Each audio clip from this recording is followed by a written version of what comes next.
Cheryl Sculley attends her final San Antonio City Council meeting. San Antonio and fire union officials continue contract negotiations. And a new Westside Center invests in area youth. This is your Express Briefing podcast for Monday, February 25th. Subscribe to this and other free content at expressnews.com/podcasts. And get each day's top news and sports headlines delivered to your inbox at expressnews.com/newsletters. Marking the end of a 13-year era at San Antonio City Hall, Thursday, a poised Cheryl Sculley took her seat in the city manager's chair at City Council for the final time. In 2005, Sculley was recruited from the city of Phoenix to become San Antonio's city manager, with a mandate to overhaul the city's organization. And in her words, Thursday, Sculley noted that she thinks, quote, "Together, we've accomplished what we set out to do in 2005.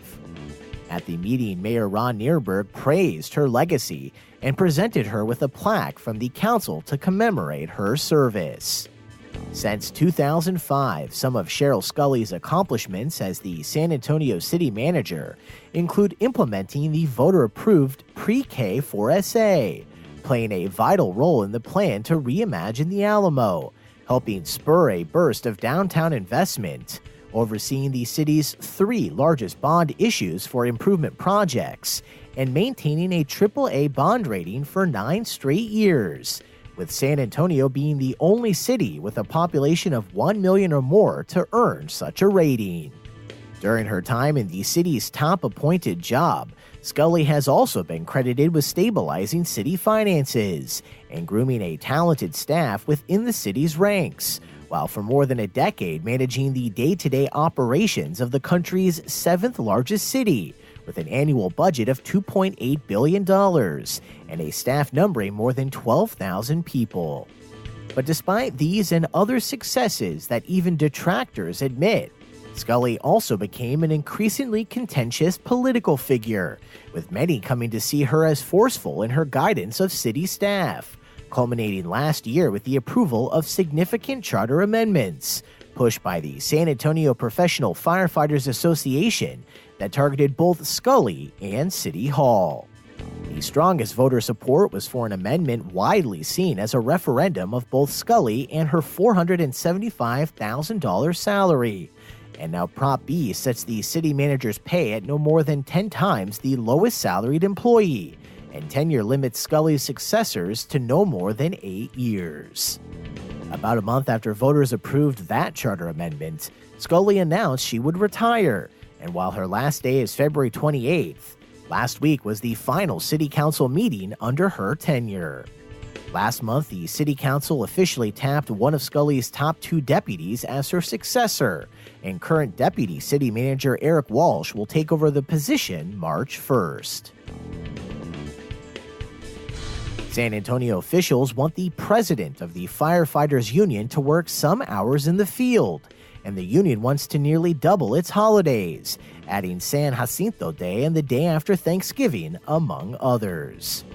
Those are some of the highlights from Friday's collective bargaining negotiations between city officials and the San Antonio Professional Firefighters Association, the 3rd such meeting since the union declared last month it was ready to negotiate a contract.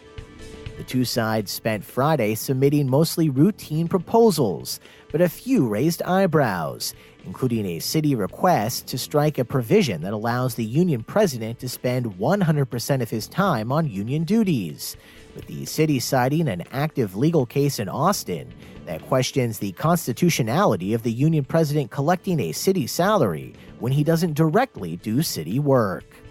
Controversial fire union leader Chris Steele has consistently clashed with city officials, and last year led 3 ballot referendums targeting City Hall. If the city's provision is eventually accepted, he would have to start spending a significant amount of time in the field.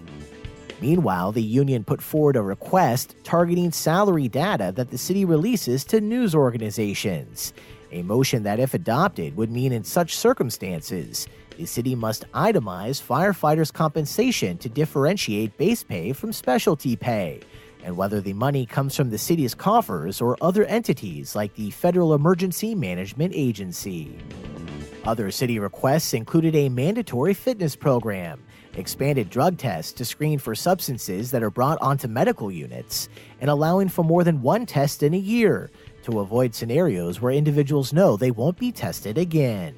The city would also define the uniform items it provides when someone becomes a firefighter and attempt to streamline the promotion process for those who return to the department from military service.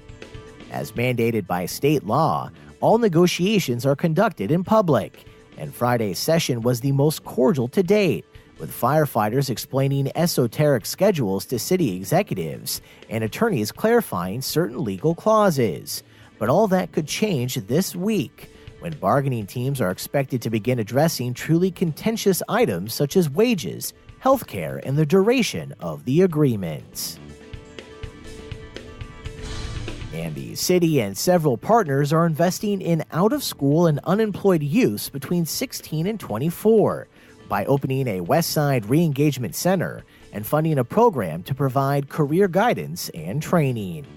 Mayor Ron Nirenberg says disconnected youths come from every walk of life, every neighborhood, and school district in the city. And in his words, the future of any community can be defined by the outcomes of its youth. Last spring, the members of the Federal Reserve Bank of Dallas gathered to discuss the problem at the financial institution's San Antonio office and met with city leaders to discuss establishing a city re-engagement center for opportunity youth. The Frank Garrett Multi-Service Center was reopened last week after a 6-month renovation and now features programs like a young adult outreach initiative and houses the Next Level Youth Opportunity Center, which is overseen by the city's Human Services Department. And that's your daily San Antonio Express briefing for Monday, February 25th. Subscribe to this and other free content at expressnews.com/podcasts.